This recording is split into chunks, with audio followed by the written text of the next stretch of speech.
Doncs molt content pels 3 punts. Era una victòria que necessitàvem, que buscàvem des del dia de la Via, i la veritat és que després d'aquest partit, fent moltes coses de les que hem preparat que han sortit bé, doncs molt contents, i afrontar el partit de dimarts a Can Tries, setmana important amb 3 partits, i res, doncs això que dèiem, no? Un resultat que buscàvem, 3 punts que ens donen confiança, tranquil·litat, i a seguir en aquesta línia, que segur que en vindran molts més. Jo penso que ha sigut un partit disputat.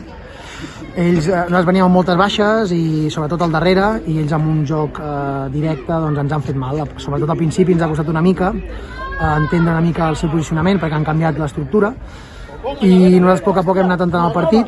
Penso que a nivell global hem sigut millors, però ells han sabut aguantar, tenen gent amb molt ofici, i han intentat tallar el partit amb moltes interrupcions, i suposo que els ha sortit molt bé la proposta. Nosaltres potser no hem estat gaire encertats en atac, hem tingut avui un dia espès amb les metes finals, però pel de més jo estic content, l'equip ha lluitat a pesar de les baixes, hem tingut gent desplaçada del seu lloc habitual i ha complert, i la veritat és que estem contents de l'actitud de l'equip.